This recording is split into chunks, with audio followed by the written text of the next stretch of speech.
Now, we've been talking about the trade deadline throughout the night, and for more on the activity around baseball, we want to head to Fenway Park right now, get the perspective of our David Cone. He's standing by. And, David, obviously a lot of great pitching moves yesterday. Let's start with the Tigers late in the game getting David Price from the Rays. What did you think of that move by Dave Dombrowski?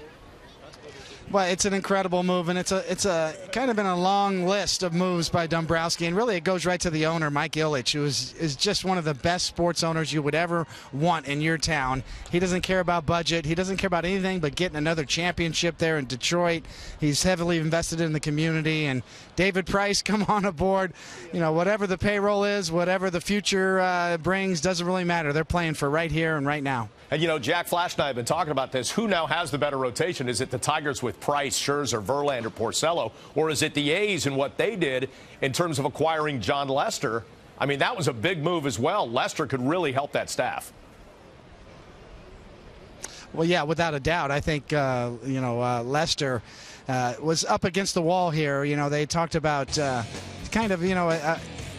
signing him to a long-term deal here. It didn't work out. It was obvious he was going to test free agency.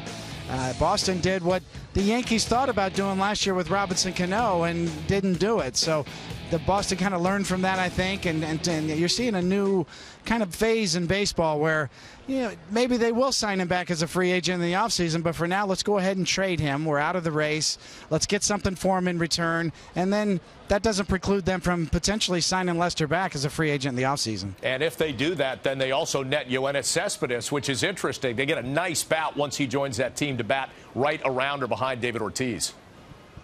Well, yeah, Yoenis Cespedes, the Yankees are very familiar with him. He's done some damage against the Yankees. I think the Yankee hitters were pleased that they're not going to have to face Lackey or Lester, but the other way around, the pitchers are looking at now pretty good lineup there with Boston. They got to face Cespedes right in the middle of that order here at Fenway Park.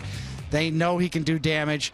You know, it gives the Red Sox a chance to evaluate Cespedes, not only the end of this year, but they have him all in next year as well, and then he can opt out and be a free agent at that point. So it gives the Red Sox a little chance to find out if Cespedes is a fit or not, and then possibly re-sign him or sign him to an extension as well.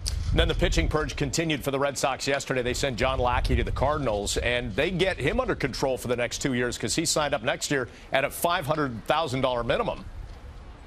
Yeah, a very unusual clause in his contract. I might have a talk with my agent over that clause, you know, going in retrospect. But yes, the fact that he had Tommy John surgery and when he signed his long-term deal with the Red Sox, and that if he missed a full year, then he would come back the next year at what essentially is the minimum wage, $500,000. So a really unusual clause, one that I've never seen before, but Lackey says that he will honor it, and that contract and that clause now moves on with the trade with him, so that makes him even that much more valuable in terms of cost control measures. Yeah, no doubt. Now, before we let you go, let me just ask you about the moves the Yankees made. Do you like them? Was it a big upgrade? How do you view it? Well, you know, a little bit unusual in terms of Stephen Drew. All the talk about Stephen Drew and the Yankees fit and maybe, you know, being a backup to Jeter and then being the shortstop for Jeter in the future. It finally comes to fruition.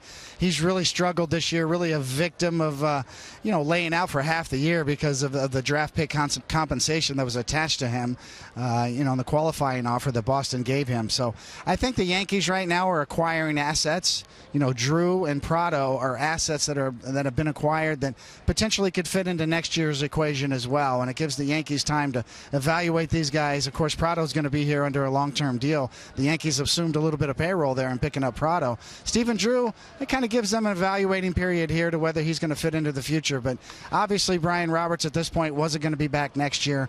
The Yankees pulled the plug. I think Brian Roberts was a great guy in the clubhouse, probably played pretty well considering the fact that he hadn't been healthy for so many years. He actually did stay healthy for the Yankees, about average production at second base. I think the future's the key here. The Yankees are acquiring assets. Prado's an asset. Drew potentially could be as well.